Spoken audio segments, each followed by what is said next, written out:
Well, let me welcome all of you to the panel that is dealing with Sino-Russian relations, Sino-Russian-North Korean triangular relations, and the security and energy issues that pertain to these relations. We are a panel that's been organized by the Korean Economic Institute as part of its annual academic studies program. Kyle is here with KEI, and there was an early panel this morning dealing with sharp power and values diplomacy in the Indo-Pacific, and there'll be a third panel tomorrow afternoon dealing more with economic regionalism issues. This will all be brought together along with a panel on, or a group of papers on the response in 4 countries to the failure of the Hanoi summit and how they're analyzing that in China, Russia, South Korea, and Japan into a book that'll come out this summer through the Korean Economic Institute. Your input would be welcome, your comments and questions, and we'll leave a good time for that so we can improve what we've developed. The papers are all posted, and we have an introduction integrating the papers. I'm Gil Rozman, formerly from Princeton and now the editor of the journal called the ASEAN Forum. And it's my pleasure to moderate and lead the discussion for this stellar group of specialists working on Sino-Russian relations and working on the area that we're covering. I think it's a very timely topic. People are uncertain what the Chinese and Russian responses will be individually and collectively to what is going on in North Korea and in the diplomacy relating to North Korea and the United States and South Korea. So without further ado, I will briefly introduce the speakers, and we will go through our 5 presentations with 10 to 12 minutes in each presentation. We'll start with Bob Sutter of George Washington University, who's recently been a leader in the National Bureau of Asian Research project on Sino-Russian relations. We'll go to Steve Blank, who was long with the U.S. Army College and now is in Washington, keeping think tanks well informed about Sino-Russian relations. We'll turn next to Brian Carlson, a recent PhD from SAIS, now at the RAND Foundation, did his dissertation on Sino-Russian relations.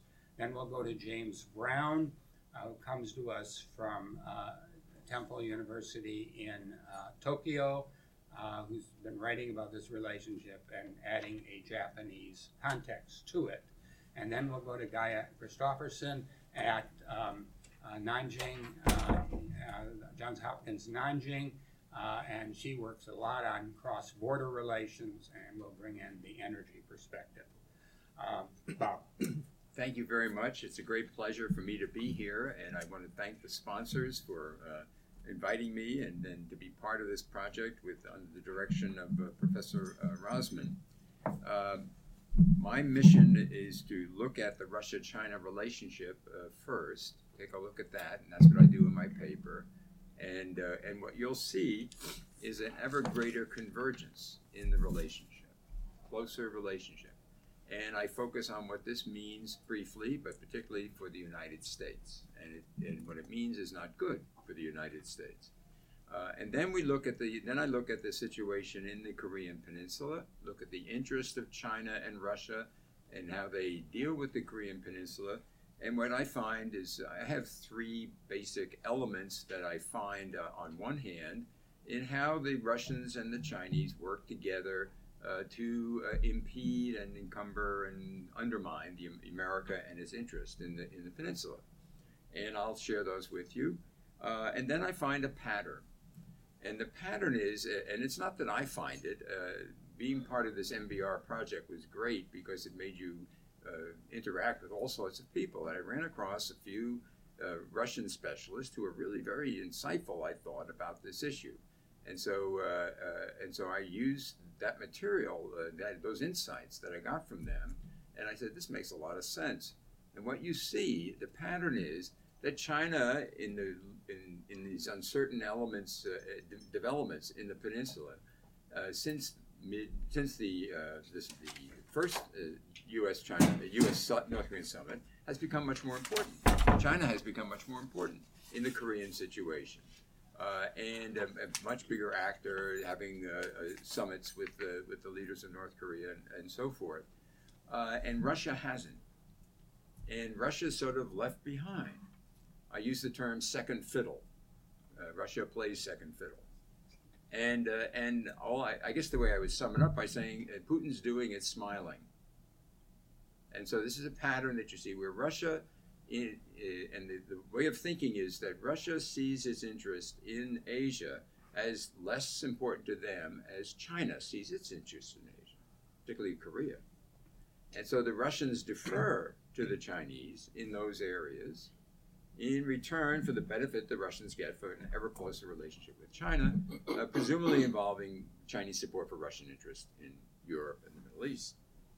But in practice, what you see is Mr. Putin and the Russians working very carefully to be constructive as far as China is concerned, not to take advantage of the situation when they have a better relationship with North Korea than the Chinese do. And I found this fairly striking. And then a further examination shows this is happening elsewhere too. I think you see this in the South China Sea. I think you see this with Vietnam in the South China Sea. And some would say it's happening in the Central Asian area as well. The Russians need China, and that seems to be leading to this pattern of behavior where you have the Russians and Chinese converging together for their own interests, but at the same time, one of the Russian interests is to keep on very good terms with China. And they don't have a very strong interest in this area. So I was going to read some of the material in the paper that gives you the overview of the situation, but I think rather than do that, it basically says that the Russian and Chinese are coming together in ways that are adverse to the United States, and this has been growing for a whole, and it continues to do so. So let me just do the breakdown of the particular points I wanted to make. Number one, increasing Russian-China's alignment against the U.S. Interest. The partnership between Moscow and Beijing matured and broadened after the Cold War and significantly strengthened during the past decade. The dispositions of President Vladimir Putin and President Xi Jinping support forecasts of closer relations. The momentum is based on, number one, common objectives and values, number two, perceived Russian and Chinese vulnerabilities in the face of U.S. and Western pressures, and number three, perceived opportunities for the two powers to expand their influence at the expense of U.S. and allied powers seen in decline. The relationship has gone well beyond the common view of a decade ago that Russian and Chinese ties represented an axis of convenience with limited impact in international affairs. Increasingly, even long-standing observers doubtful of the significance of China-Russia cooperation are altering their view. Not everyone, but many. Altering their position in the face of clear and assertive moves by the two countries to challenge America and shape the international order along the lines that they favor. So that's the overview of my view of Russia-China relations and how I describe how they're coming together. I give various evidence of that in the paper. But I think the focus of our meeting is on Korea, so I want to look at that in more detail. First, I look at China's interest in the Korean Peninsula, and I think this group is probably very familiar with that. And they seek to preserve their interest and advance with opportunities posed by the various changes that take place, prompted by North Korea, by the United States, and South Korea. But their overarching goal is stability. They want to sustain the North Korean regime. They want to avoid U.S. advances and, where possible, undermine U.S. positions on the Korean Peninsula. They oppose North Korean provocations And so they sometimes have a positive, sometimes negative view towards South Korea as well. Russian interests are less important than China's interests. They also seek to preserve North Korea. They also seek to avoid U.S. advances in the peninsula. They're more moderate on North Korea nuclear provocations than China has been. And they have a strong interest in economic cooperation with South Korea, linking Russia, South Korea, and North Korea. Now, this last interest makes it, the Russians have more of a stake in having an agreement, at least notionally. In other words, if you have an agreement, then they can follow through with these plans. If you don't have an agreement, these plans won't have much traction. Then I move into instances of Russia-China cooperation against the U.S. on the Korean Peninsula recent episodes here. The first one has to do with smuggling oil and other commodities against the sanctions that are imposed on North Korea. And they work together to block UN actions reporting on the smuggling and so forth. The second issue is the THAAD issue. This is the issue that South Korea agreed to have a U.S. Very sophisticated anti-ballistic missile system put on South Korean soil. And the Chinese were infuriated by this. They thought this as a threat to China. And Russia joins them. Russia doesn't, but the Chinese were so infuriated that they imposed various sanctions on the South Koreans. And Chinese sanctions aren't like U.S. sanctions. There's no law, and often there are no fingerprints at all. They just happen. And this is one of those cases. But it cost the South Koreans an enormous amount of money, and the Russians didn't do that. They had a more moderate approach, but they did join the Chinese in endorsing their position in opposing the THAAD, both opposing it as an American move and as a South Korean move. And the third is in the face of intensifying U.S. pressure on North Korea, the Russians and Chinese have put together their different proposals. They put them together in 2017 into a unified position, which is one of these step-by-step, phase types of agreement. Whereas the Americans, of course, favor a denuclearization, and no progress is seen on easing the sanctions and other issues until you get manifest progress on denuclearization. The Russian-China one has a very different approach, giving North Korea benefits if, in fact, they just stop testing, which they've already done. And the U.S. isn't doing that. So these kinds of joint efforts are work against U.S. policy, work against U.S. interest. Now, the pattern that I talked about, where Russia defers to China's interest in North Korea, as I said, I've seen this elsewhere in Southeast Asia with Vietnam. I've seen it in Central Asia. And now you're seeing it here in the Korean Peninsula. So there was a period from 2013 to 2017 when China-North Korean relations were very poor. Kim Jong-un's uncle was killed, and he was very much linked with China.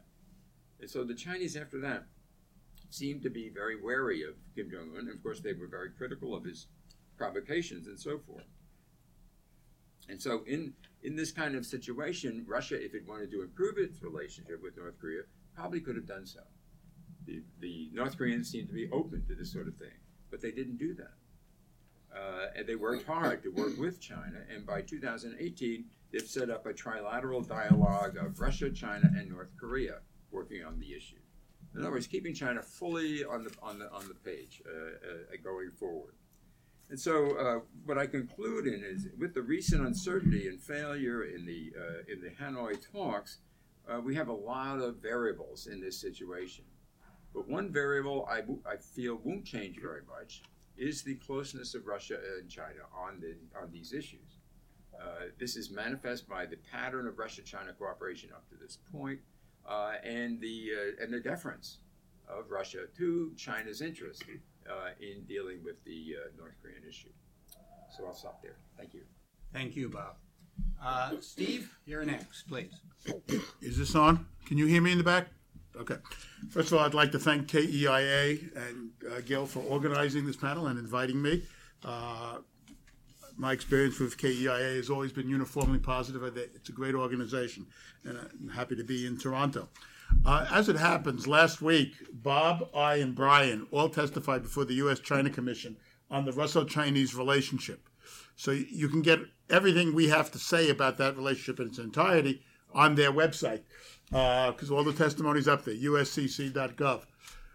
I have several principles that I think apply to this relationship and to the overall Korean situation, which has become, first of all, one of the more extraordinarily dynamic issues in world politics. Up through 2017, it was rather static. And then Trump comes in, starts making all kinds of threats, and then all of a sudden, we have the New Year 2018 initiatives from both Koreas, and Trump meets Kim Jong-un in Singapore, really throws everything into the air in terms of the relationship. And then we've had the second summit, not so successful, in Hanoi. So first of all, this is an extraordinarily dynamic issue and series of relationships. I emphasize series because I believe, and I think some of the other panelists as well, that if you really want to get to understand the dynamics of this evolving and dynamic relationship, you need to keep the 6 parties in mind all the time. I've written elsewhere that it's an N+5 game. So whenever one party makes a move, all the others react accordingly, and that's certainly happening now. Kim Jong-un has just announced he's going to Russia, first time. That's certainly going to cause people to react in either predictable or maybe even unpredictable ways. And U.S. policy is to some extent unpredictable. State Department imposed sanctions, Trump revokes them the next day. So, as I say, some of this is live action. Second point is therefore that it's not only dynamic, but it's regional. It's a regional security issue. I think we'd be better off, frankly, both from not only from the heuristic side, but from the policy side, seeing the Korea problem as a regional security problem rather than just simply a proliferation issue, which is, as the vast majority of people in the U.S. writing about this, and I suspect making policy, do. I understand that point of view. It's certainly a respectable one and has a lot of grounding in 25 years of U.S. policy. But that policy, I think, has also been a failure. And we would be better advised to look at this in terms of the regional dynamics of the actors. Third, I go beyond Bob and most of the people writing about Russo-Chinese relations to say that what we are seeing is an alliance. Not a formal alliance like NATO. And whenever people say there's no alliance, they mean NATO. Yes, there's no binding Article 5, at least that we know of. But there is an informal alliance, or what Sergei Lavrov has called a network alliance. And the Russo-Chinese expert reports of 2017 and 18 said that what we have is even better than an alliance. We have all the benefits and none of the constraints. Now, I think that's sugarcoating what really is going on here, because in this alliance, China is the rider and Russia the horse, as Bismarck would put it. And that the Russians are increasingly dependent on China and obliged to follow Chinese initiatives, as Bob has said, across the spectrum of Asian security, not just in Korea.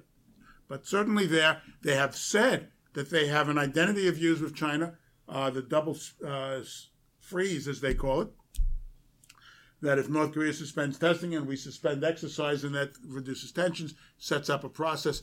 And finally, in October, all 3 parties, North Korea, Russia, and China, publicly agreed to support the North Korean negotiating position of phased, synchronous concessions and reciprocal concessions on both sides, which exploded in Hanoi. Now, whether or not that will come back, nobody knows. But that's the position going in as of today. And so we see that within this framework, Russia is subordinating its position or an interest in Korea to those of China. And they are following suit with China. They are both flouting the UN sanctions, and the statements of the U.S. government, as well as the actual fact of these 2 summits, has made it much harder to sustain sanctions. And I think we're seeing that on the ground. And if you just follow the newspaper reports every day, there seems to be another one saying how China and Russia and North Korea are breaking the sanctions. And as a result, there is a tendency now in Northeast Asian security, generally, and perhaps even in South Asian towards bipolarity. Now, there have been a number of analysts who warned years ago about bipolarity. Lyle Goldstein, for example, and I quote him in the paper. Vitaly Kozyrev is another. I think we're seeing a modified form of bipolarity. It's not quite the Cold War version, which was much more rigorous in the 1950s, but we do see, I believe, a Sino-Russian alliance, which North Korea has to some degree joined, and which there's a unified front, at least as far as the negotiating position of these three parties. And there are, as described in the paper, I don't have time to go into this in detail, 5 reasons why North Korea has brought Russia and China together. And there are 3 reasons why one might argue that this should not be occurring. There are facilitating and therefore countervailing factors. The facilitating factors for Russia and China are great power identity. I think this is well known to everybody. Second is the anti-American consensus. That consensus against the United States that undergirds the Russo-Chinese alliance is both normative and strategic. And we see it in increasing military exercises, arms sales, and a very extensive amount of intergovernmental as well as intermilitary coordination and discussion. Just to give you one fact, 3,600 Chinese have studied in Russian military schools over the last few years. That tells you something about their capacity to think and act together as rehearsed in these exercises, which are becoming ever more sophisticated, large-scale, and overtly, I think, responses to what they perceived at the time these were organized as threats by the United States to North Korea, which would oblige them to respond.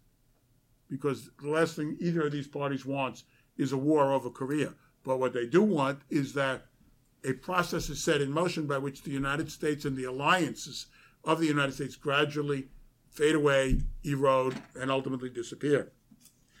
Second factor that brings them together is the desire to deny the United States victory in any kind of color revolution anywhere, or to promote democracy or take advantage of failed states.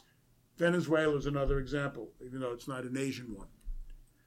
There is an attempt by both parties, particularly China, to reshape Northeast Asia in line with their own objectives, and for China to establish its hegemony there. They each believe that under the right conditions, North Korea can become their ally, or at least a partner.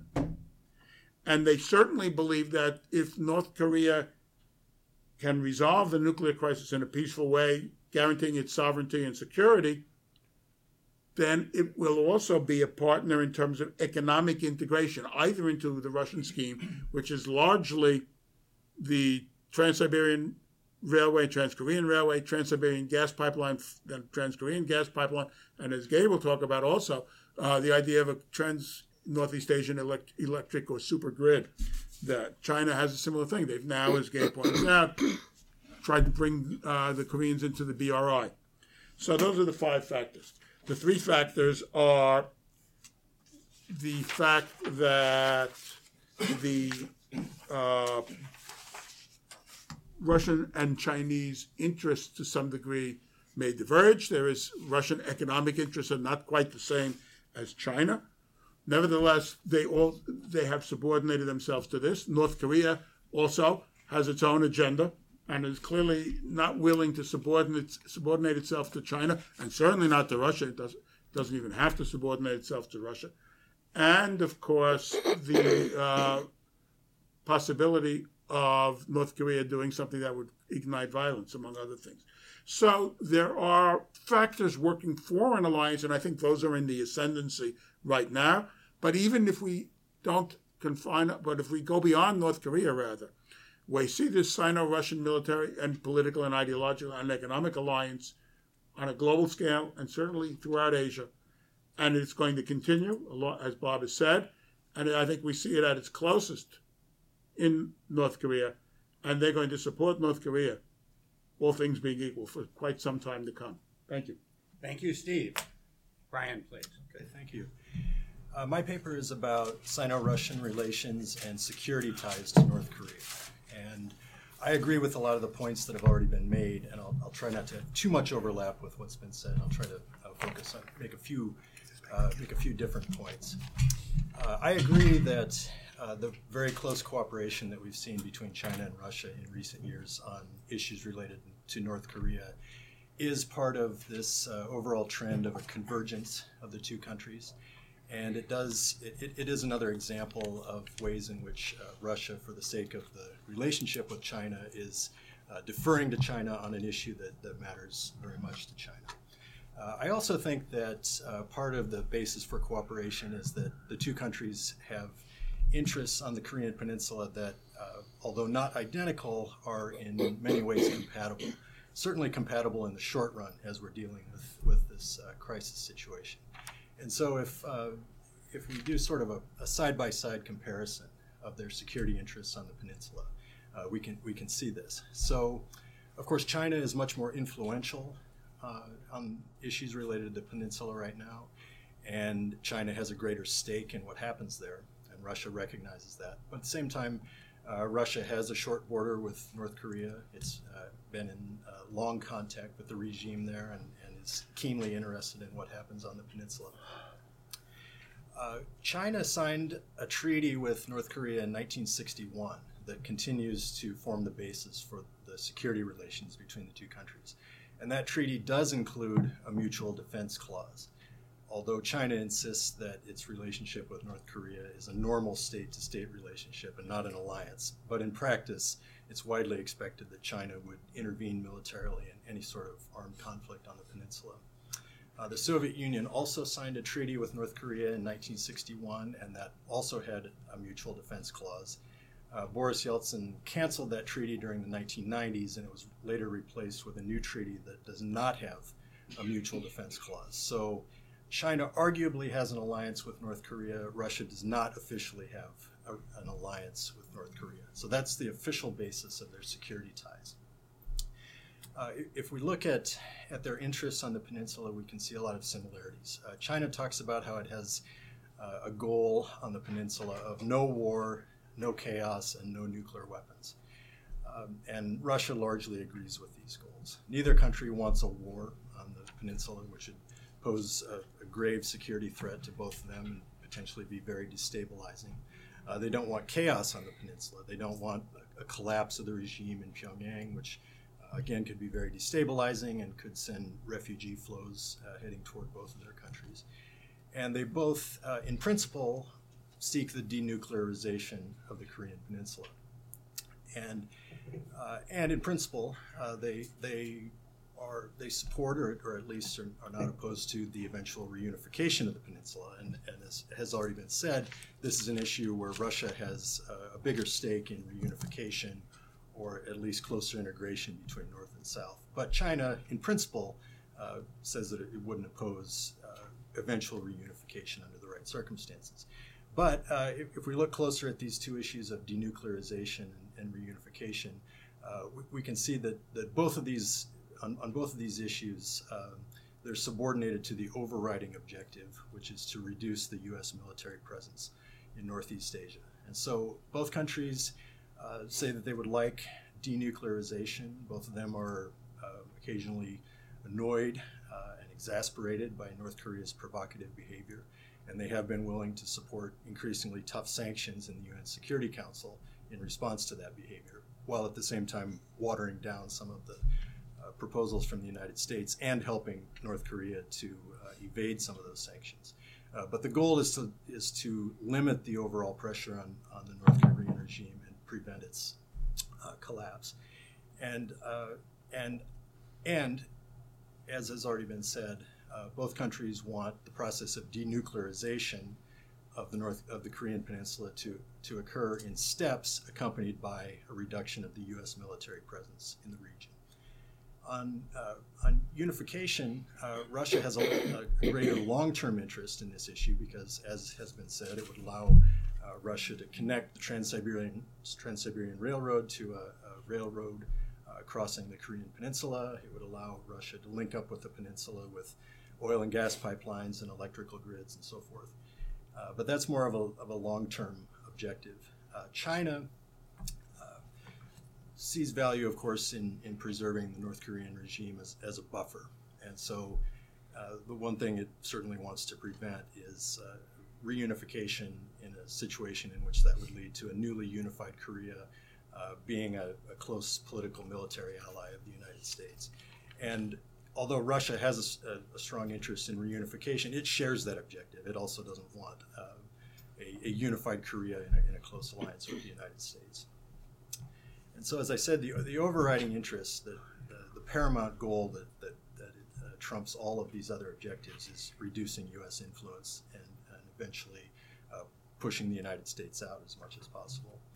And so we see these common objectives reflected in some of their joint actions over the last few years. In 2016, the United States and South Korea announced the deployment of the THAAD missile defense system in South Korea. And Russia and China have slightly different interests on this issue, but those interests pointed in the same direction of opposing the deployment. Russia has a large nuclear arsenal, and it knows that THAAD doesn't directly threaten its nuclear deterrent. But it worries that THAAD is part of a worldwide effort by the United States to build a global missile defense system that eventually could undermine Russia's deterrent. China professes that THAAD does pose a direct threat to its deterrent. And so, although there's that slight difference in interests, China and Russia certainly cooperated very closely in arguing against this deployment. It's part of longstanding efforts going back to the 1990s in which they have consistently opposed U.S. plans for missile defense. As the crisis intensified in 2017, China and Russia issued this joint declaration on July 4th of that year. This was the clearest expression ever of their common position on North Korean issues. And it set out a three-step plan for trying to solve the crisis, which consisted of the first step being the dual freeze, which has already been discussed, which was a Chinese idea. The second step, the establishment of dialogue between the United States and North Korea and inter-Korean dialogue.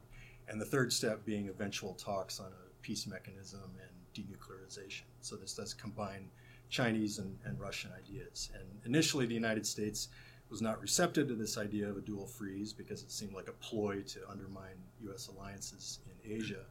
But as events unfolded in 2018 and it took a turn toward diplomacy, we see that is essentially what happened. And so Russia and China could try to claim some credit for that outcome. That fall, as the UN Security Council debated sanctions, China and Russia did agree to apply tougher sanctions on North Korea. China was more willing to do this. That was during a sort of a honeymoon in relations between Xi Jinping and Trump. And China was hoping that it could gain some concessions from the United States on other issues by being a little bit tougher on North Korea.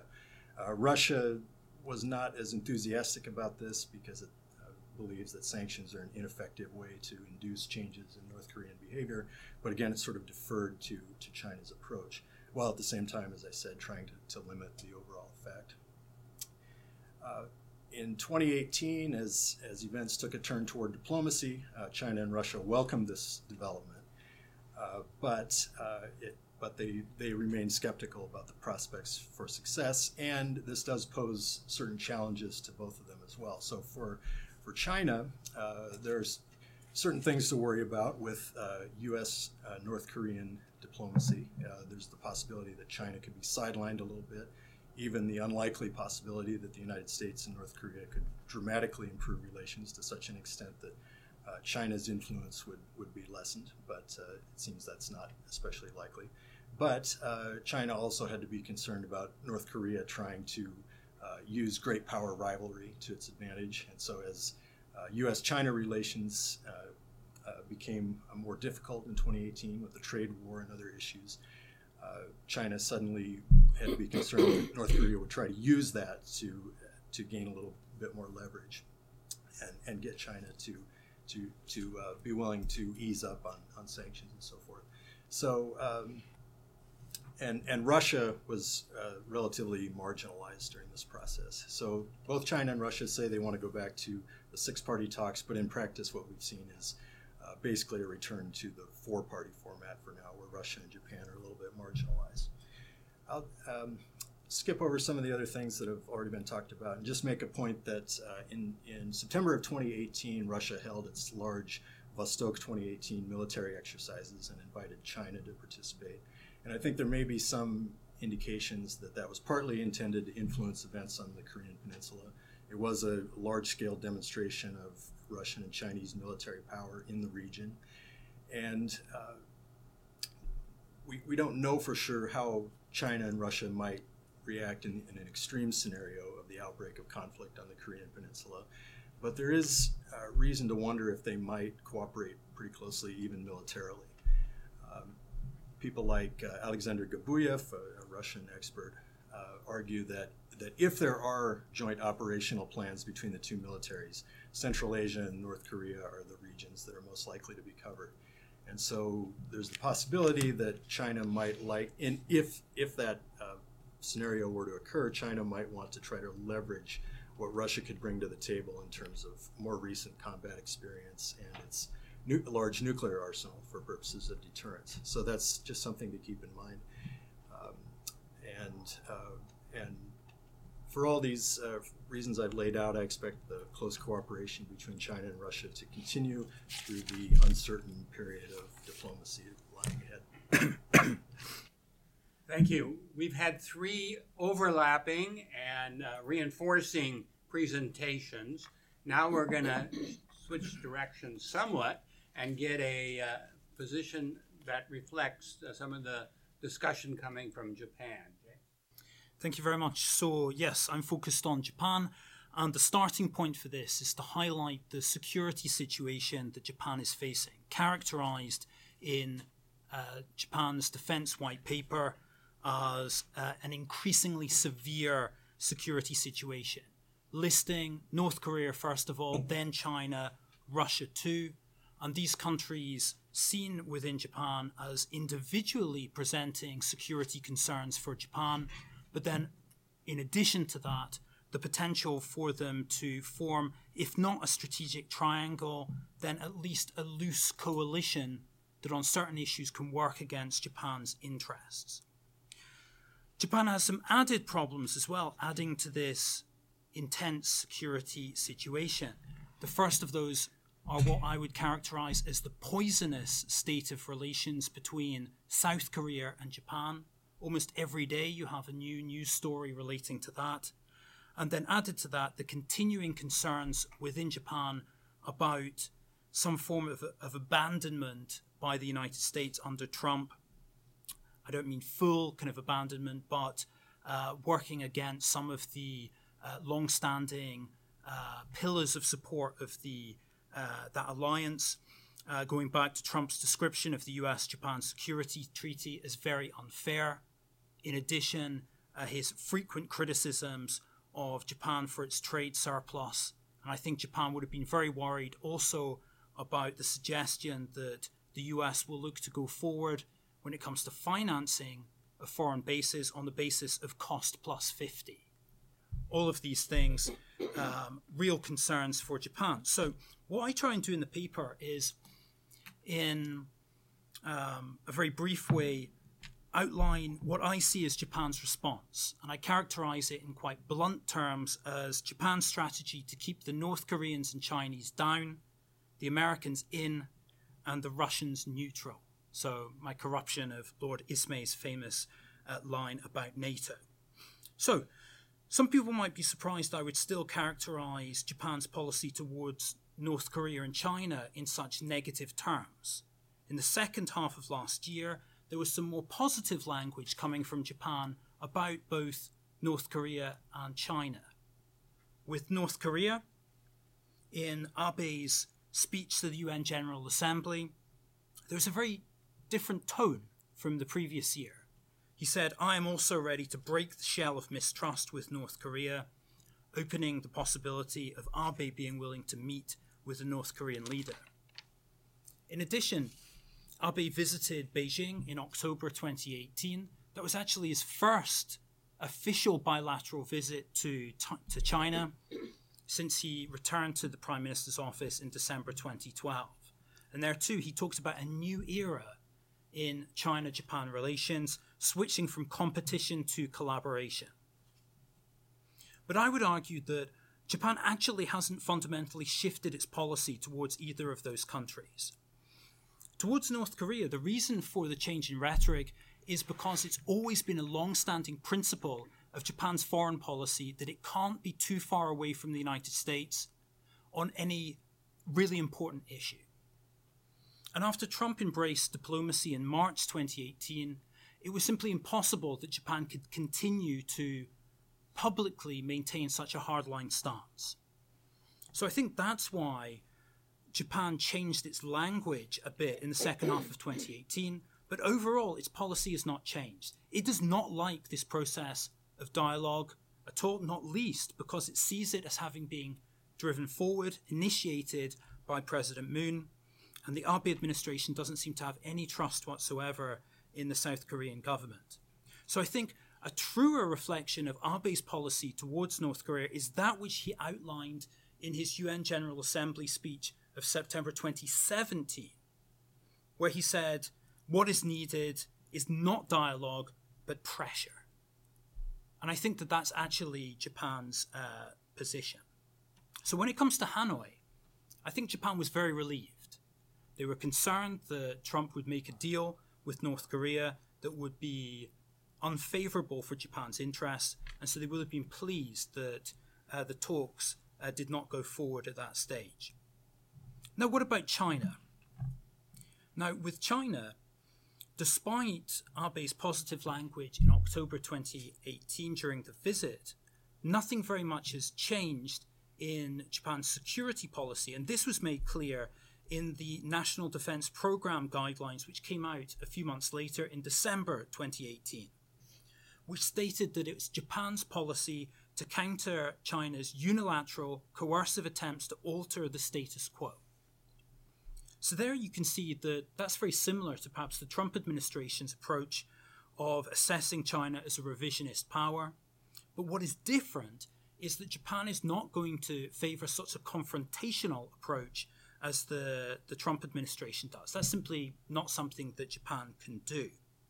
So I would characterize Japan's approach to China now as being a combination of quiet containment with a policy of coexistence.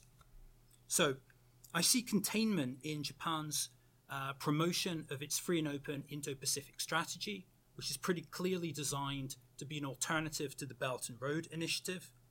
Also, in Japan's great emphasis on the CPTPP, and it seems that the Abe administration hopes that at some point the US will see sense, recognize the strategic benefits of that agreement, and would seek to rejoin the TPP.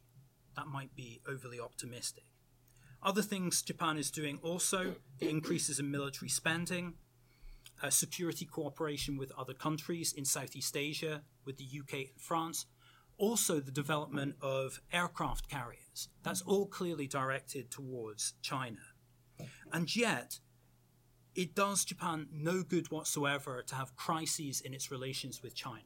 So it combines that containment approach with the search for coexistence, trying to take relations back to a state of normalcy that existed before September 2010, when you had the first of those big crises, the collision incident around the Senkaku Islands. Okay, so that's Japan's policy towards North Korea and China. What about the US? Well, despite Japan's efforts to develop security ties with other partners, the US definitely remains the cornerstone of its security, and for this reason, Japan's priority has to be to maintain the US presence, the US commitment to East Asia. And Japan will have been concerned about the risk that an agreement with North Korea could open the doorway to a US withdrawal from South Korea. And also, Japan will be worried that by the US decision to cancel the Key Resolve and Fall Eagle exercises. So what's Japan's approach to try and achieve this? Well, I've been very interested by some comments by one of Abe's special advisors, Taniguchi Tomohiko, who talks about the efforts that the Abe administration has made to try and maintain the US commitment to East Asia. And I characterized this as a preventative anti-abandonment strategy, which boils down to giving the US what it wants before the US even demands it. So this is signaling to the United States that Japan is not a free rider when it comes to security, but actually can make major contributions. So this is signaled by Japan's increases in defense spending, including buying a huge amount of US equipment. Also, going back a few years now, the introduction of a secrecy law, which was largely to satisfy US demands, the continued commitment to the Henoko plan for closing and moving the Futenma base, despite the fact that it was rejected in the referendum on Okinawa, and most crucially, the collective self-defense provision that was introduced. Added to this, the outright sycophancy of Abe towards Trump is also, I'm sure, designed to try and keep the Trump administration online, try and make them more sympathetic to Japan's demands. And the silliest example of that, of course, being promoting Trump for the Nobel Peace Prize, despite the fact that Abe doesn't even believe in the policy that he's promoting Trump for that award for. Okay, and then lastly, when it comes to Russia, and this is keeping the Russians neutral. Japan does not see Russia as being a leading threat in its own right. Although it is concerned about increased Russian military activities in the vicinity of Japan. This includes new infrastructure and increased military activity on the disputed islands. It also includes a large number of scrambles that are provoked by Russian aircraft. Last year, 390 scrambles by the self-defense forces, by Russian aircraft, second only to China, which was around 500. So the main concern is not Russia itself, despite those issues, but rather Russia's contribution to strengthening China and also its involvement on the Korean Peninsula. So Abe's approach to try and deal with this is to engage with Russia. And this has been seen as increasingly important after 2014. As relations between Russia and the West became more and more difficult, Japan's concern was that this would push Russia closer and closer to China, and therefore Russia needed to be given alternative options within East Asia. So, of course, Abe's engagement with Russia is about trying to resolve the territorial and peace treaty issues, but it's also about security and China. And this was made clear by a different special advisor to Abe, Kawai Katsuyuki, speaking in January of this year in the United States at the Hudson Institute, I think it was, saying both Japan and Russia view China as a potential threat.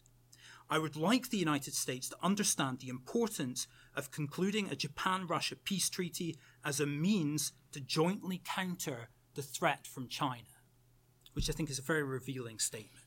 So that gives a lot of explanation to why Abe has been so enthusiastic about pursuing ties with Russia, these 25 meetings with Putin, describing Putin as someone who is dear to me as a partner, and also, crucially, actually engaging in increased security cooperation as well, with beginning the 2+2 format of meetings between the foreign and defense ministers. The fourth of these is rumored to be likely to take place next month.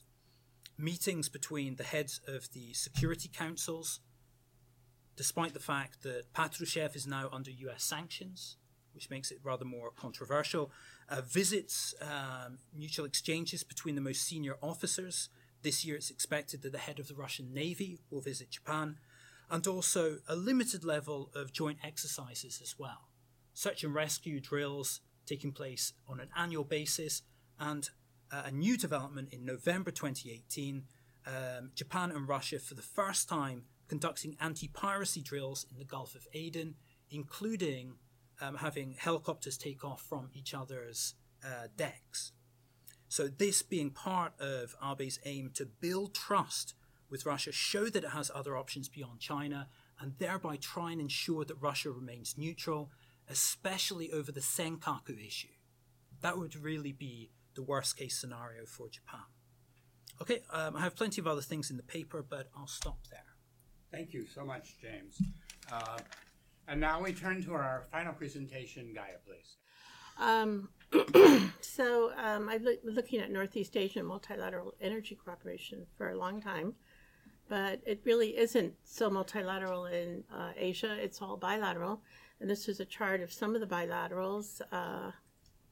So Inner Mongolia has power lines to Mongolia, and China and Russia have, there's power lines coming from Russia into China, and China, this is a Chinese diagram. It shows China exporting electricity to North Korea, but actually North Korea has been exporting electricity to China because I understand it's not blocked by the UN sanctions, so they can earn currency that way.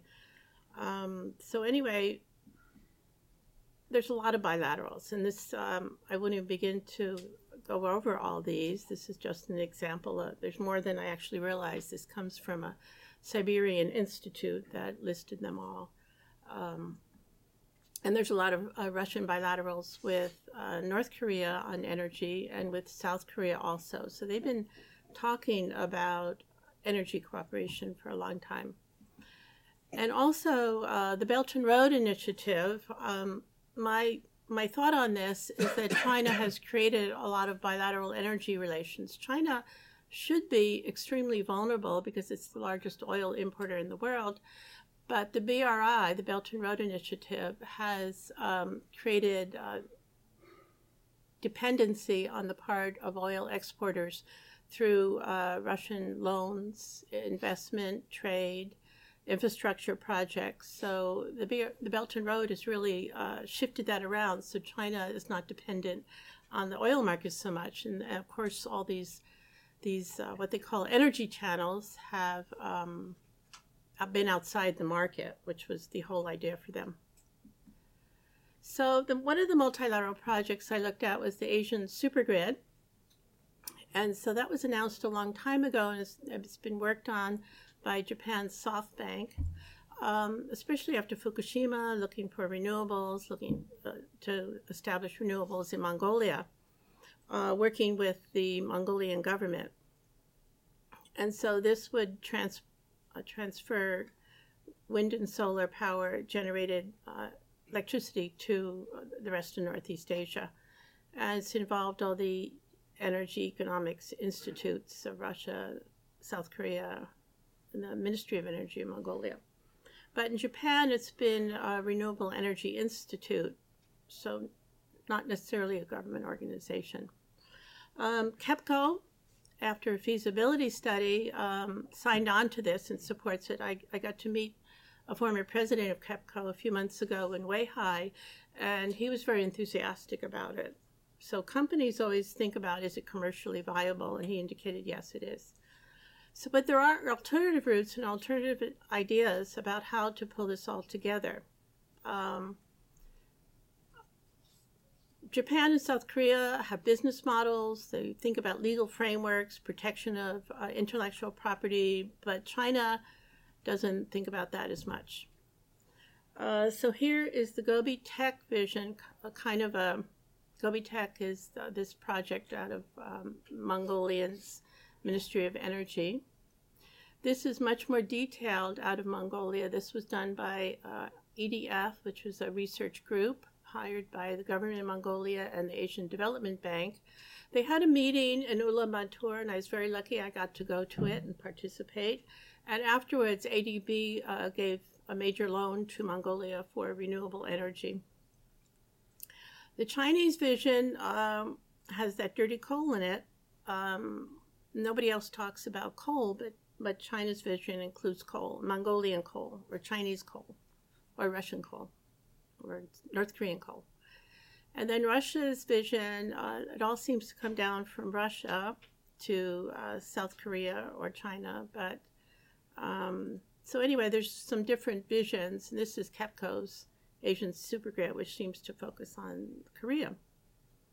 And this is just a detail that shows some of how that would work, electricity from Mongolia going through China to South Korea, and then from South Korea, from Busan to Fukuoka. So that's the Asian supergrid. I think there's a lot of ideas, and it hasn't been solved what it will look like. I haven't heard about that. The other project that goes beyond bilateral is the Trilateral gas pipeline from Vladivostok down to South Korea. And this is not a new idea. It was the Vostok Plan 28 years ago, and we've been hearing about it. They were talking about it about the same time China and Russia were talking about an oil pipeline from Russia into China. So in September 2017, during the EEF in Vladivostok, President Moon then proposed the new Northern Policy. They call it the NNP. It included 9 bridges, which include the natural gas pipeline, energy integration of Russian Far East, North Korea, South Korea.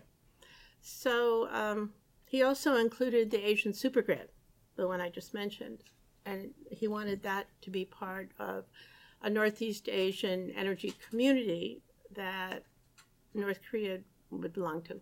So I should mention every multilateral project that's ever thought about energy has always included North Korea or North Korea's demand. Whether or not North Korea was part of the project or participated in the project, meeting North Korea's energy demand is always part of the project.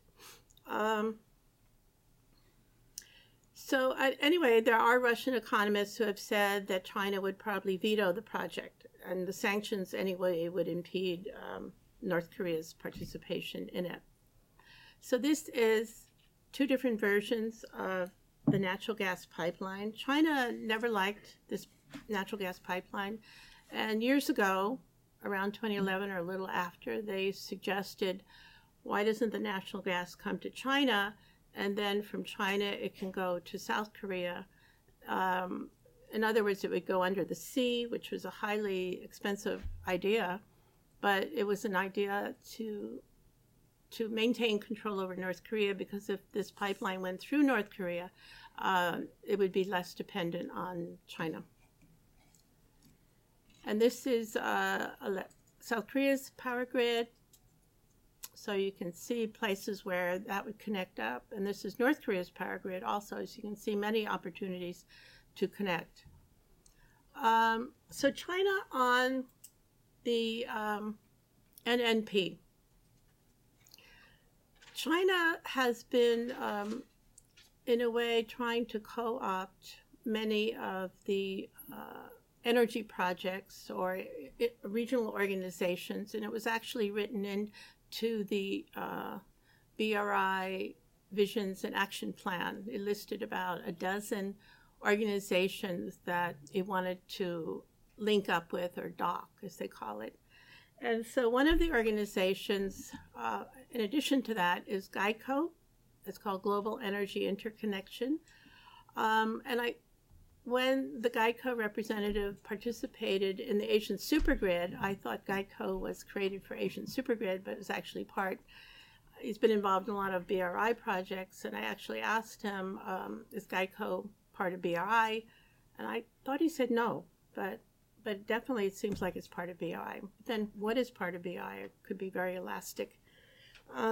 So a lot of Chinese analysts are saying, well, we got to combine BRI with Gobitech, with NNP, with Russia's New Eastern Policy.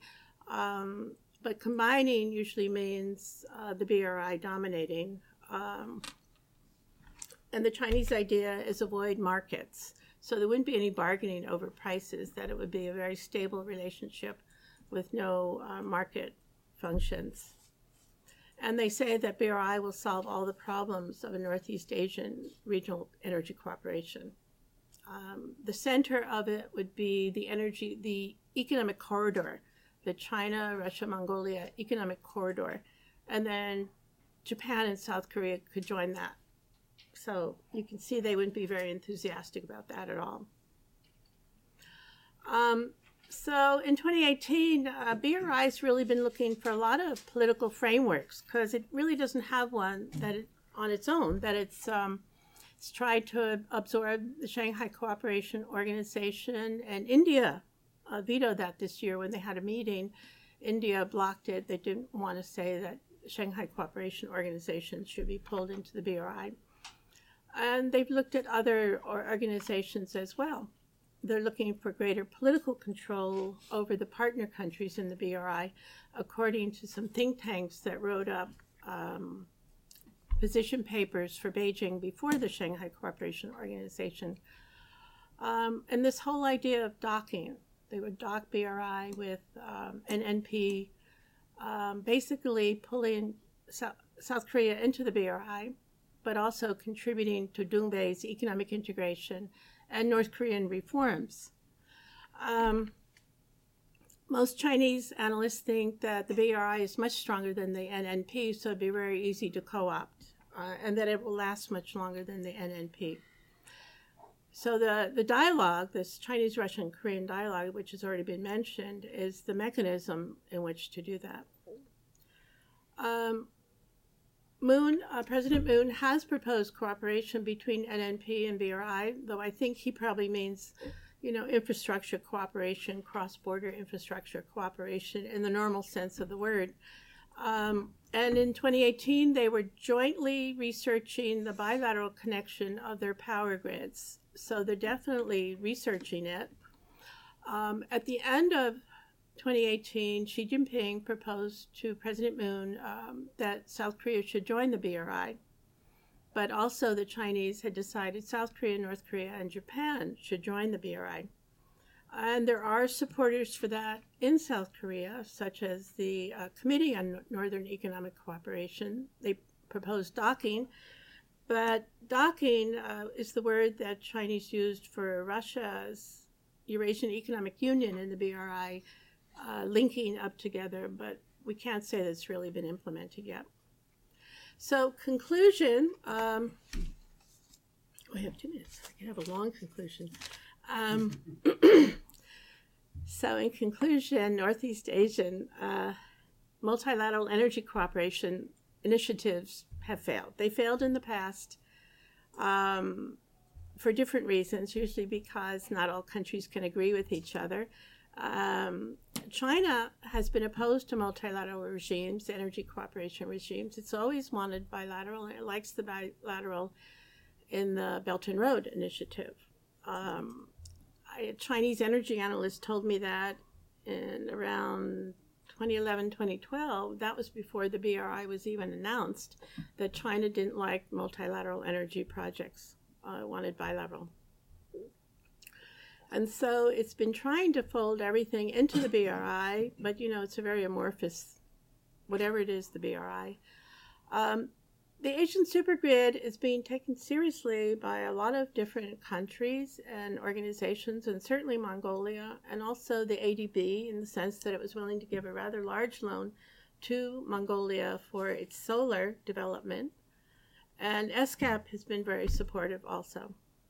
There was an SCAP meeting at the end of October. So it does seem like it's commercially viable according to Japanese and South Korean calculations, but they do want a legal protection, international intellectual property protection, and they do have a business model, which most of China's BRI projects, as far as I can tell, do not do economic feasibility studies before they're implemented. I've asked Chinese often, and they think it might be a good idea to do that before they go ahead with the project. But as far as I know, they haven't done that. And so you see a lot of projects that we call debt diplomacy now. Anyway, China, looking at the long history of Northeast Asia trying to form organizations and not being able to, says that the BRI can solve Northeast Asia's organizational deficit, form around the Sino-Russian oil pipeline, which I didn't show you a picture of, but there's a gas pipeline that'll be finished this year, and there's an oil pipeline that was finished several years ago, and also around the economic corridor that includes Mongolia. That they just need political trust. So the Chinese tend to emphasize political trust, whereas South Korea and Japan emphasize legal arrangements, contracts, protections, business model. So very different understandings. And this is the National Grid Plan for China in 2020, which isn't that far away. They're integrating a national grid that's been broken up into regional grids before. And this is Japan's national grid, and you can see maybe in Fukuoka would be the place to connect Japan with it. And there's been a lot of multilateral agreements. Okay, I guess I ran out of time. Thank you, Gaye, and thank everybody. I think we've had a terrific group of presentations, and I recommend the papers behind them, which we will be further discussing in the coming weeks. I'm not going to ask serious questions of each person. I've already commented on each of the papers individually, but I want to ask one big question and get people to respond briefly to them before turning to the audience for your many questions, I hope. And that big question is, now that we're post-Hanoi and we've got the situation altered in a substantial way, consider two options. One would be if the deterioration really intensifies, North Korea, let's say, tests a long-range missile, North Korean U.S. relations really fall apart. And then how does everyone respond? What does this do to the Sino-Russian response? Do they break the sanctions regime more forcefully? Do they draw closer to North Korea? What do you see happening? The other is, supposing we sort of drag on and North Korea is trying to find an alternative to the dialogue with South Korea and the United States. What options do they have to turn more closely to China and Russia and say, okay, without actually doing something to really violate the recent understandings, can we gain more leverage by our activities, whether it involve energy or some other ties to these countries? So let's just give some thoughts about this short-term response. Just respond in a minute or two, and then we'll go to the broader discussion. Steve, you want to begin? Okay. Well, off the top of my head, if the North Koreans test a missile, I don't think they will do so without having extensive prior consultations with both Moscow and Beijing. That may be one of the issues that Kim will discuss in Moscow.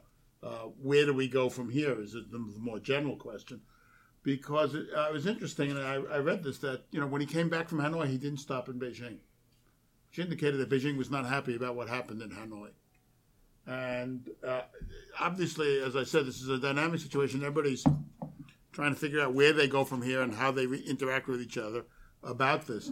But if North Korea unprovokedly, and I emphasize that adverb, tests a missile, I think it will not only be looked on very badly in Tokyo and Washington, but also in Moscow and Beijing. Because what they want, obviously, is that North Korea consult with them and respect their equities and status and so forth. So that's my take on the first alternative, but there's a lot more that could be said about that. Now, in the second alternative is if they decide not to test the missile and they just play out the game, I think that's the more likely occurrence, although I could be wrong, that they are going to move closer to Beijing and Moscow as long as they can preserve their independence of action to some degree. And they will make overtures about the completion of the TSR and the TKR railway and pipeline and so forth. And that they say to China that we're not going to test the missile, that we're going to be more pro-China and so on. But I don't know that this is going to happen in any strategically meaningful long-term sense. It might be a short-term tactical expedient. Because the North Koreans, they expressed this in Hanoi, are really feeling the pressure of sanctions. And the only way they're going to get the sanctions off their back is not through China or Russia, but through the United States. And they're just going to, what I would really hope is that the United States also understands that what we really have to have now is a process on both sides that builds diplomatic trust and achievement and confidence on both sides through attainable agreements and then all the way up to the summit, rather than two guys getting together in a room and suddenly trying to, throw lightning bolts at the problem, and that's going to succeed, because that failed. So that's my take on it. Thank you. Brian? Well, we've seen a pattern over time in which there is a period of diplomacy and some kind of agreement is reached, and then there's a breakdown and an intensification, and North Korea goes back to tests. So, I wouldn't expect North Korea to do a long-range missile test soon, but if this process plays out and the cycle repeats itself and North Korea becomes unsatisfied, then it might try to do something at some point, especially because it has shown in the past few years that it's willing to incur a little bit of displeasure from Beijing and Moscow in order to do the tests that it believes are necessary to continue making advancements in its nuclear program. So I don't rule out that possibility that they would do that, even at the cost of angering China and Russia to some extent. But I think if at all possible, they want to avoid that and try to stay on this path of diplomacy, which they believe could eventually lead to some kind of breakthrough in which there would be some kind of reduction of sanctions. If they could convince the United States that insisting on denuclearization before any sanctions relief is a dead end, they seem to believe that Trump is someone who's somewhat has a good rapport with Kim, and as we saw from the little mix-up the other day about his seeming to cancel some new sanctions, they think maybe they have a receptive audience there. So I would expect them to continue on the diplomatic track for now and try to, with the help of China and Russia, squeeze out of those sanctions. Thank you. James? So from the point of view of the Japanese government, I think that if there were to be a deterioration on the peninsula, then they would say, well, we told you so. This is what Japan has been warning for some time, that their view is that you cannot negotiate with this regime. All that they understand is pressure. But that's not to say that Japan would never engage in dialogue. Their hope seems to be that pressure would lead to concessions. And in particular, it's said that Abe looks back to 2002. And the reason for this is because in 2002, after the US had branded North Korea as being part of the axis of evil, what you saw was that North Korea changed its policy towards Japan and offered concessions towards Japan. And that opened the way for Prime Minister Koizumi to visit North Korea, and they got that breakthrough on the abductees issue.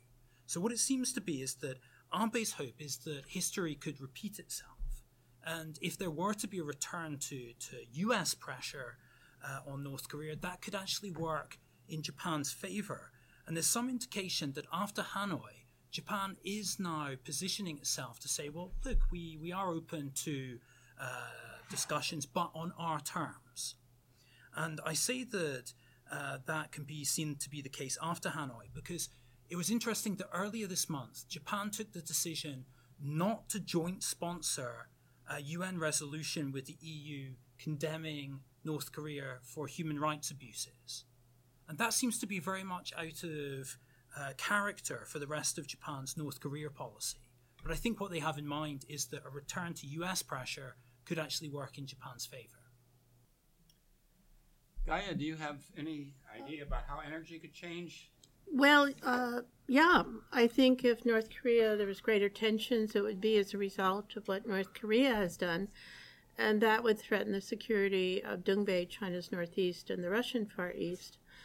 China and Russia are now breaking the sanctions. They're shipping oil to North Korea by boat, and they're allowing North Korea to export coal and buying their coal. And China shipped 2 power generators to North Korea, which helped the power situation. As you know, they're short on power.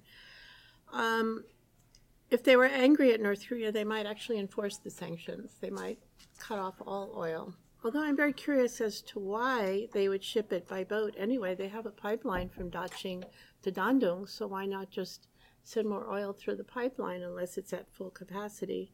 That's what Beijing would want to do, but possibly some of the localities have different ideas, and maybe the ships filled with oil to North Korea are being sent by localities like Dandong, Liaoning,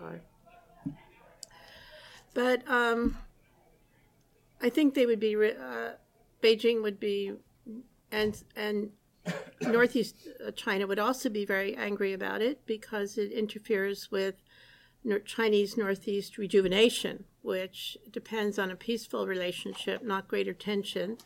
But I think many of the localities in Dongbei might have different points of view. I think Harbin and Dandong don't have the same point of view.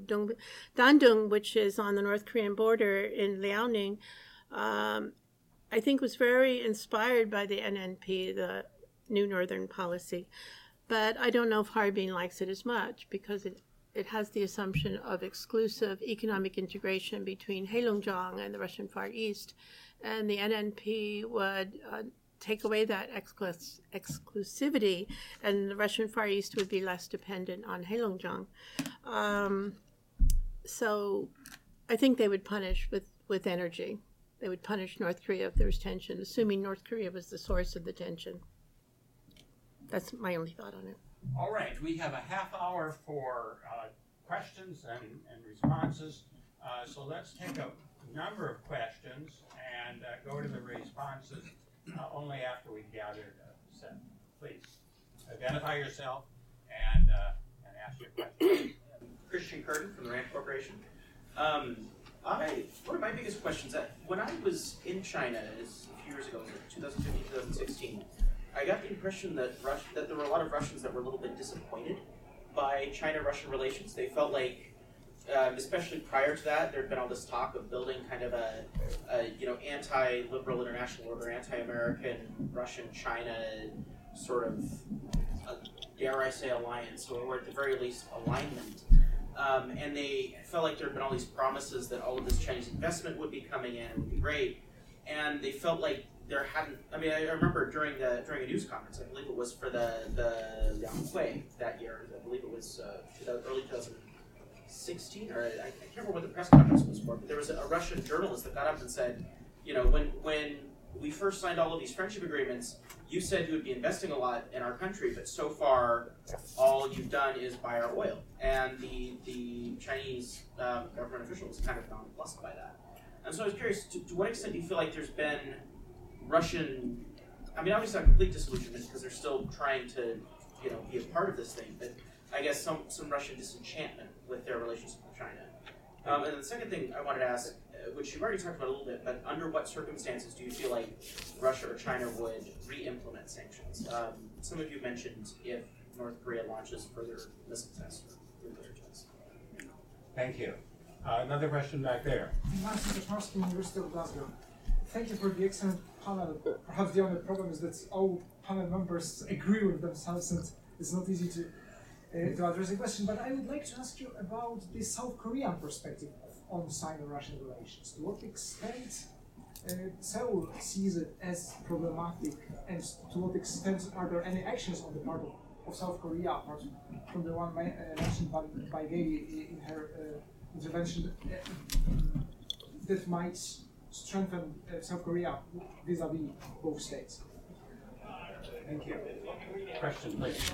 Dani Kim from the University of Hong Kong. I'm curious about China's response to the result of the Hanoi summit. As Dr. Blank briefly mentioned, I thought that China was disappointed because China had a lot to gain from economic cooperation with North Korea, and also gradual progress in denuclearization could lead to reduction or even like in the long term withdrawal of US forces from South Korea. But on the other hand, some Chinese scholars, some China experts mentioned that the result of the Hanoi summit actually increased the leverage of China vis-a-vis the United States. Okay, Kathy. Kathy Stevens from KEI. Great presentations. Questions around the nexus of kind of the regional element of the North Korean issue, which I think Professor Blank, you were right to emphasize. This is a regional security issue, but also kind of an energy-related thing. I didn't hear any of you mention nuclear energy, and I mean, you'll recall that was a big part of the previous negotiations with North Korea, both in the agreed framework, where the agreement was giving up for the program in exchange for the building of a light water reactor plant, and then in the six-party talks in 2005, a huge back and forth about whether or not the 6 parties were going to, or the 5 parties were going to recommit to building a light water plant in exchange for denuclearization. That seems to have disappeared, although I noticed that Russia did say to Pyongyang at some point, or announce, I guess, publicly that it'd be prepared to build one. But then I heard nothing, so I'm just curious about where any of that fits. That's yesterday's story, or is it part of the mix now, either vis-a-vis the North Korea issue or the energy mix entirely? And then just related to that, thinking about the notion that China in particular, but I guess Russia, every once in a while says, well, it'd be great if we got back to 6-party talks or something like that. So my question is, do they really mean it? I mean, if they're really looking at it, I think they might conclude that diplomacy is not going so well right now, under the leadership of Washington, or for that matter, Seoul. And what has been accomplished is something that China proposed a long time ago, which is a freeze for a freeze. If they really wanted to do something, why wouldn't they get back involved and sort of do something? And can you envision, again, going back to Gil's question, a scenario where you might see China stepping up and taking more of a lead if it felt diplomacy had to go somewhere? Okay, we have 4 questions and lots of possibilities in responding. So let us go in the order of our presentation. Steve, you want to go first? Okay. Let me start with Ambassador Stevens. Yeah, I think the nuclear reactor issue has fallen off the table because the issue right now is getting them to stop, at least from the U.S., and that's driving things, stop building nuclear weapons.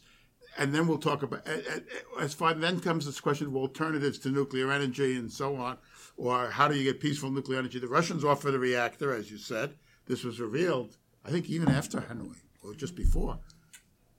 There was one story, and then in the Washington Post, I believe, and then gone. But it's also Russia trying to play its strong suit, which nuclear energy, and they got nowhere because the North Koreans apparently turned them down. So that issue is in abeyance. As far as the 6-party talks, Russia would like the 6-party talks if they came back, because that way Russia gains status, it's a partner, and so on. But no one is talking about doing that either. And so it remains to be seen. Now, as I mentioned, this is a dynamic process. And we have one player, the United States, who I think nobody's quite sure what really the policy is. And that includes all of us living in Washington. So there may be a return to the 6-party talks, or there may be a 2 or 3-party framework, or there may be a 4-party framework with the actual belligerents of the Korean War to sign a formal peace treaty. Nobody knows, because the issue is squarely, the U.S. issue is nuclear weapons, and everything else seems to have receded into the background. And I think that's one of the reasons for the stalemate. Now, with regard to the question about the disillusionment with China, yes, there was. I think the Russians convinced themselves that the Chinese were going to bring in all this money. I'm not sure the Chinese ever promised all that much. But it's also because, one, the sanctions make it very difficult for any Chinese bank that is doing business with the United States to lend to Russia, and it's just not worth the risk. And second, I mean, the Chinese have the same view of what business is like in Russia that everybody else does, which is rather negative. I mean, I remember when Gil and I were grad students, and Bob also, we used to hear about the complementarity of the Japanese and the Russian economy. Ad infinitum. Never happened. And the same thing is true here. So the conditions are not there, but the Russians were disillusioned. Nevertheless, Putin and his team have driven this, and there are key issues that the Chinese have lent them. There would be no Arctic energy supply today if not for the Chinese lending them Yamal and helping to build it, which is a great feather in the Chinese cap. But the Chinese are going to give Russia only what they think is justified in terms of Chinese interests. To be cynical about it, it's like a pusher and an addict. He gives the addict enough to keep him on the maintenance dose, but does not let him just go free or burn through the money to buy drugs. That sounds cynical, but it's not far from what I think is actually happening. I'm going to add one word to that. You're absolutely right. In the mood in 2015, late in 2016, there was that tone of disillusionment. It has so changed, despite concerns about the relationship. I think Putin drove it in a different direction, and the emphasis since then has been on the relationship is strong. Yeah. As to what would bring back sanctions, I mentioned that. I certainly test if North Korea decides on its own, say, tomorrow, we're going to test the missile. That would bring back sanctions. And Moscow and Beijing would probably sign on because they'd be angry at Seoul for doing so. But if Seoul is thinking about retesting, if Pyongyang is thinking about retesting missiles or actually retesting nuclear weapons, they're going to make sure that they have not burnt their bridges with Moscow and Beijing before doing it, because too much now is at stake. The sanctions clearly are hurting them, and they need to find a way to get payments or side payments from Moscow and Beijing if they're going to take some sort of bold and decisive action there. Does Seoul see Russo-Chinese relations as problematic? I don't think so. I have not seen anything from South Korean sources that worries about this. Now, if the Moon government fell and was replaced by the opposition, that might be the case. But I don't see that as now. And actually, the South Korean relationship with Russia is relatively good. And Moon is still pushing his new Northern program. So I don't think they see that, except maybe people in the military, but they're not talking, as potentially problematic, let alone threatening. China's reaction to the Hanoi summit, I'm not sure that we've seen a definitive reaction. I think they are still in the assessment phase. There are different assessments. I'm not sure what the government's assessment is, but among the, quote, expert analysis, I think we've seen different reactions. So I don't see a uniform reaction to this. And I think that takes care of all the questions. Brian, did you have a response? Yeah, on the issue of some Russian disillusionment with China, I agree. In late 2015, there were some articles. Alexander Gabuyev wrote an article, I think, called A Pivot to Nowhere or something like that, saying that the economic benefits hadn't materialized. I also heard that there was maybe a small second wave of that in 2018 when the CATSTA sanctions were applied, because after that it really became apparent to what extent a lot of Chinese banks were constrained by that and unable to lend to Russia.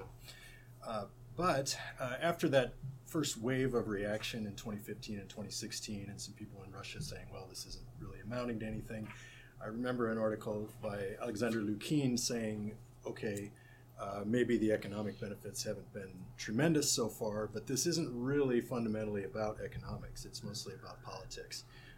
Of course, the sanctions put Russia's economy under pressure, and over the long run, it's going to have to figure out a way to deal with that, either by improving relations with the West or expanding economic ties elsewhere. But I was in Russia at the time of the annexation of Crimea, and I remember talking to Russian experts on China at the time, and I didn't sense that they had grandiose expectations for what China could offer in terms of economics. But the real point is politics and having China's diplomatic support,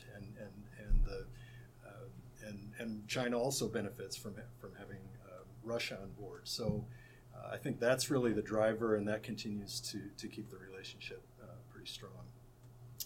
I guess on the six-party talks, I agree. It's Russia that would really like that. China says from time to time that they support it too, and I could conceive of a situation where that might return. But the current dynamic, of course, is direct U.S.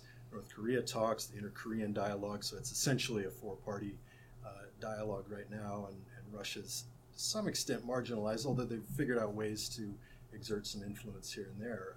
Last year, at the time of the economic forum in Vladivostok, Russia had invited Kim and Moon to attend that, and it looked for a while like they might attend, and all of the major parties would be there, and that could have really been a diplomatic coup. And in the end, that didn't happen. But you had this trilateral meeting of deputy foreign ministers in Moscow in October, where they reaffirmed their stand in favor of a gradual process for denuclearization and reciprocity, and not opposing the U.S. position of insisting on denuclearization right off the bat. So that's an example where, although the recent turn to diplomacy has made China's role more prominent, China and North Korea were willing to bring Russia in that case for a little bit of added leverage, maybe. So I could see a situation where the six-party talks might return.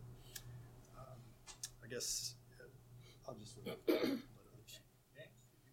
Just a very brief response to the final question on nuclear energy in the six-party talks. I think that the experience with nuclear energy is part of the reason why Japan now seems so negative towards this process. They were so heavily involved in the process the first time round. They don't want to, have their fingers burned again.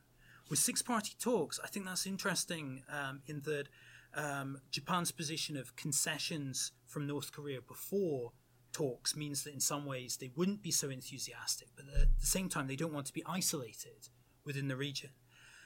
At the moment, however, it's not a question that they have to answer because if that format is going to be revived, it's not going to be anytime soon. And Gaye? Yes, I would go back to, I would agree the Russians are disappointed in the Chinese are disappointed in Russia also. You have to go back to 2009 when they signed their agreement for economic integration of the Chinese Northeast and the Russian Far East. That was really forced on Russia as a part of a side agreement to the oil pipeline agreement at the same time. I don't think the Russians really liked it.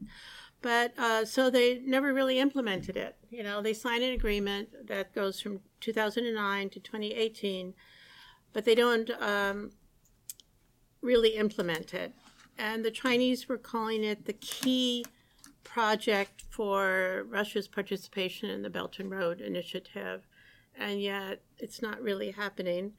So the lesson the Chinese took from that is we lost millions of dollars thinking we would implement projects. I think there were like 200 projects, and a lot of them, maybe a third, were finished or half finished. So the lesson the Chinese took from that was that they could lose a lot of money. They lost millions of dollars on that. They could lose a lot of money on BRI, that what Russia did for this Chinese Northeast, Russian Far East agreement would be the same thing that might happen in the BRI in general. However, they did sign in 2018, in the fall, they did sign another agreement. So it goes from 2018 or 2019 until 2024. So, but how sincere were they? Were the Russians just signing something they don't intend to implement? I'm not sure. I think they're just trying to avoid economic dependence on China. And so they'd like to diversify with South Korea and Japan and the U.S. if we had better relations, rather than be dependent. So, light water reactors, yes. As an American, I wish I could say that the U.S. had some role in this Northeast Asian energy cooperation, but I don't see the U.S. having any role. It would be good if the U.S., it was a really big mistake that the U.S. pulled out of that. I think it was a function of domestic politics. But something, I'm trying to remember if Russia builds light water reactors. They probably do. But I think it's heavy water usually. They do. Yeah. But they can build light water reactors. Yeah, and they're pushing exports all over the world. Right. And of course, they would want to do that rather than heavy water reactors. But it would be great if the U.S. would think about doing that again. Okay, we finished the first round of Q&A. We have time for a second round. Any questions? Yes, please. John from Fudan University. I think most of you mentioned that the further strengthening of China-Russia, we'll call it alliance, and you also mentioned that the common interests on the Korean Peninsula. And some of you mentioned that the slightly different interests. So my question is, how the United States will respond to it? It seems that now there's not so many military drills and no TPP. And we do have some dialogue, but it seems not very successful. That's my question. So that question was about how does the U.S. respond to Sino-Russian common interests and dialogue. We talked about the China-Russia relationship and not about the U.S. response. Is that pretty close? Okay. Next question. One more at least? Please.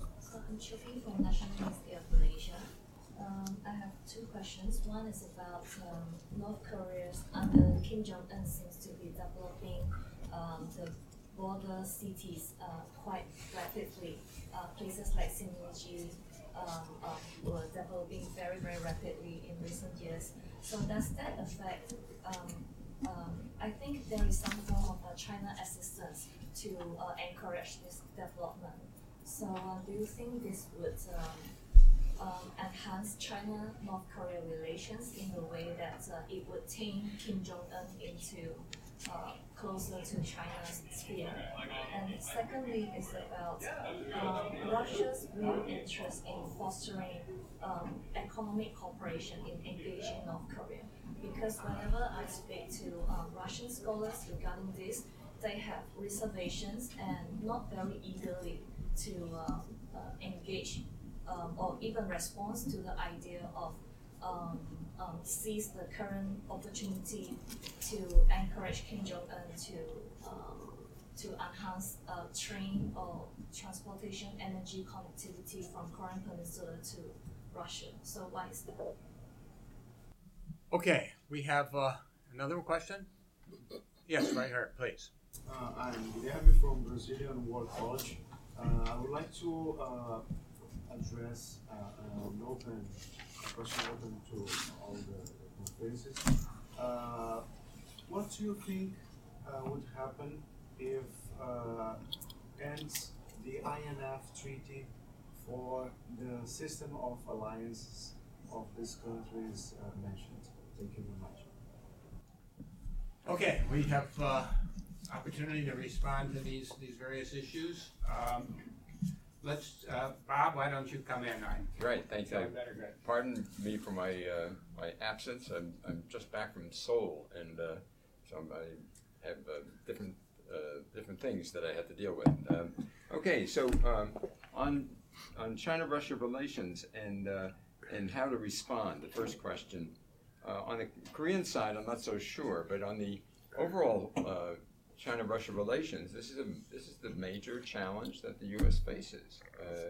And what you find is that the U.S. government in its strategy lays out a approach toward dealing with China and dealing with Russia, but they really don't deal with them together. And it's a very sort of peculiar situation, and yet together it matters. And so I gave three reasons why the Russians and the Chinese are converging, and one of them is U.S. and allied weakness. And I think that's more important than the others, frankly. And so they're just taking, it's easy to do. And Xi Jinping in particular doesn't like to do things frontally. He does them more tactically. And so the U.S. response has to be ready to deal with this kind of a situation, deal with the challenges that will be posed by Russia-China cooperation. And they have to do it on the basis of a good foundation, which is arguable in the United States, but then they have to have good relations with allies, and that's very much that's in question now. Some of it, at least, is in question, so that's not a good position to be in. On the INF Treaty, I don't have much on the second question, but on the INF Treaty, this is definitely a sidebar. It's not the main reason that this happened at all, as far as I can tell, but it's a reason that's always raised by U.S. commanders in the Pacific. And that is their hands are tied behind their back when they deal with the Chinese ballistic missile danger in the Pacific area, and the reason they can't do it is because of the INF Treaty. And so the idea is, therefore, what you do is if this happens, it's not a bad thing for these people. And it gives the United States an option to deal with the Chinese and their very layered ballistic missiles with counterforce, which is much cheaper than missile defense. And so this is in the minds of these strategic planners. It makes a lot of sense outwardly, but you run the risk of ending this important treaty, and so that's the big downside. So, but I do think that component is in the U.S. government. I think that's in the Defense Department in some places and other places. And so I think that's it. And in a way, if you look at it that way, it's a benefit, but of course it means that you have an arms race of ballistic missiles. China doesn't have very good ballistic missile defense. So if the United States did this, the Chinese would have to prepare for a conventional attack against China by ballistic missiles. To do that, as we see, anybody that's watched Japan and others, this is extremely expensive. You want to hobble China? This is a great way to do it. in that sense. And so that's the point I would make on that. Thank you very much, Bob. Brian, why don't you go before Steve, and then we'll have the three of you together. Okay. On the issue of how the United States should respond to China and Russia's convergence, I can recommend that you all read Bob's summary chapter of a NBR report on this, because he lays out very carefully some different options that the United States has for this. Try to improve relations with Russia to gain leverage over China, try to improve relations with China to gain leverage over Russia, get tougher on both of them, try to improve relations with both. And I guess I largely agree with the conclusion, which is that none of them seem very promising, because China and Russia really have a convergence on both strategic and ideological and identity grounds. And I guess from a realpolitik perspective, the most promising thing you would think would be to say, well, of the two, only China could become a peer competitor of the United States. Therefore, we should try to improve relations with the weaker one, Russia, as a check on the stronger one. But for reasons we all realize, that's very difficult to do without sacrificing a lot of U.S. interests and values. And so I do think in the long run, there are certain things that could drive China and Russia apart, but people have been expecting that to happen before now. I think, really the only realistic thing is to wait it out and wait for those possible tensions to emerge over time. I think it's very difficult to drive a wedge between them right now. And on the issue of North Korea, I think that would be really difficult to do. From a long-term perspective, you could see how the United States and Russia might have more or less aligned interests on the Korean Peninsula. For reasons that have been discussed, Russia would have an interest in reunification of the peninsula. It would allow them to pursue economic projects that could give them some more leverage and more influence in the region. And the United States would welcome that as well. But Russia isn't the most influential actor right now. And in the meantime, they have a close understanding with China that they don't want the collapse of the North Korean regime or reunification of the peninsula in a way that would produce a strong U.S. ally there. So in the short term, I don't really see a way to drive them apart over Korean issues. On the INF treaty, I guess it's unpredictable exactly how it's going to play out. My guess is that to the extent possible, the United States would try to deploy these medium-range missiles that it can now deploy on the airborne and seaborne legs of the triad as much as possible, rather than stationing them on land, because that could create tensions with Asian allies. But I'm not really sure how that's going to play out exactly. Thank you. Steve. Okay. First question is, how does the U.S. see the Sino-Russian convergence alliance, whatever you want to call it? As Bob said, James Mattis, when he was Secretary of Defense, said, I don't see this. So there's nothing in the U.S. strategic documents, which are quite explicit about their thinking, and quite well written, actually, that says that there's a Chinese-Russian convergence. There's a strategy against China. There's a strategy against Russia. But the two don't come together, and we don't take Russia very seriously as an Asian player, as the Russians constantly are complaining. And this goes back to the mid-'90s. I can tell you that. But so there is no U.S. And most of the people writing about this will admit that, yes, they've grown closer together, but they don't see an alliance. I'm in the minority when I say this, although there's some of us, and I think Gil is one of them, who thinks that it might as well be an alliance if it's not 1 and 5. And there were others, the late Rensley and Artyom Lukin actually said it was in booklets for sale downstairs. In the Sheridan. So that's a strategic lacunae in American thinking, of which, unfortunately, there are many today. As far as Chinese development of the border towns in North Korea, yes, the Chinese are putting in a lot of money there and so forth. Perhaps they think this is going to be a way to bring North Korea closer to China. I think if they do think that, they're fooling themselves, because North Korea has shown that it will defy China in order to assert itself. Kim Jong-un murdered his half-brother and his uncle, who were both reportedly closer to China. And one reason probably is to show that he's not going to have a pro-Chinese faction in his government. And this has been a consistent thread going back to Kim Il-sung, getting rid of pro-Chinese and then pro-Russian or pro-Soviet types, and these boys play for keeps, and they're not going to let anybody influence them to that degree. Even if the sanctions are not lifted, I think he's not going to go that route. I missed your third question about Russia and China. I couldn't hear exactly what you were saying. But the question about INF, to add to what Bob said, because I agree with him, there are people, particularly the American military commanders in PACOM, in the Pacific Command, who've been saying, we can't deal with this threat because the Chinese are building these missiles, so our hands are tied.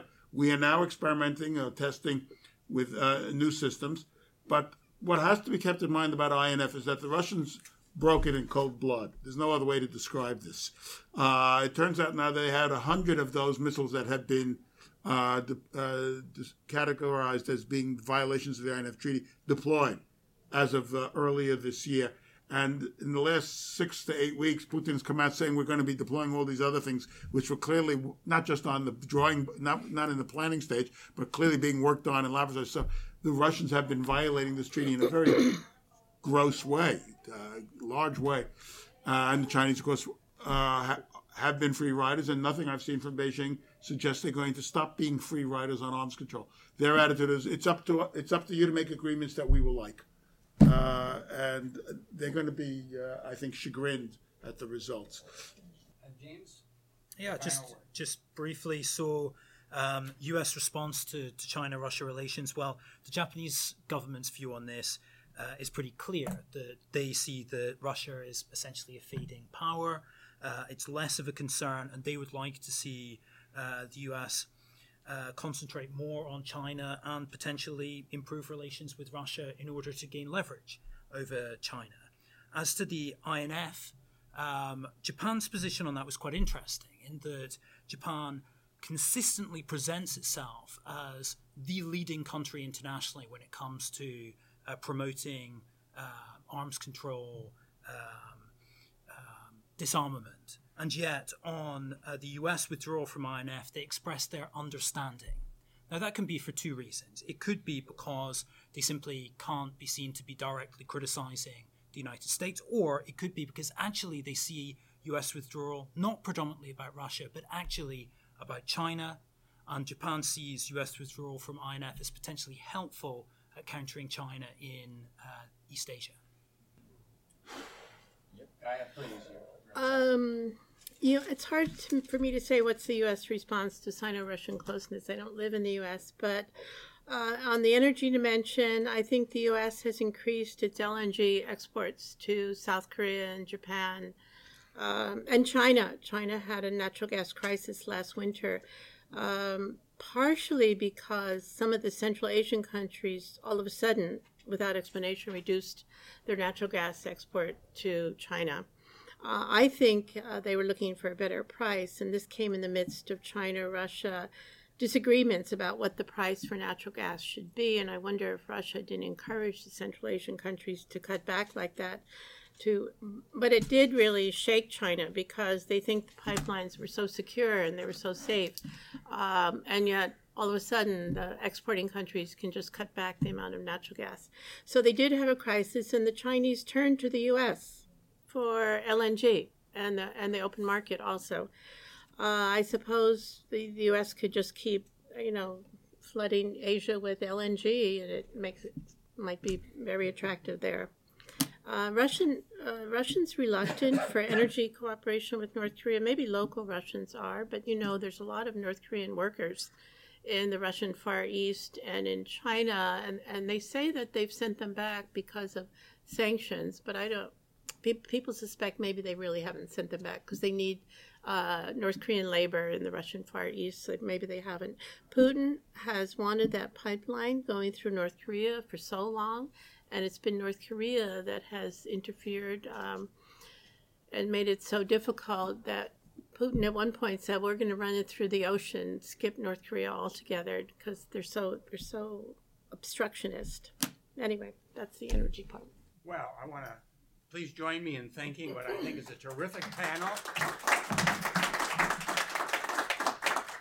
And thank you in the audience for contributing so many good questions.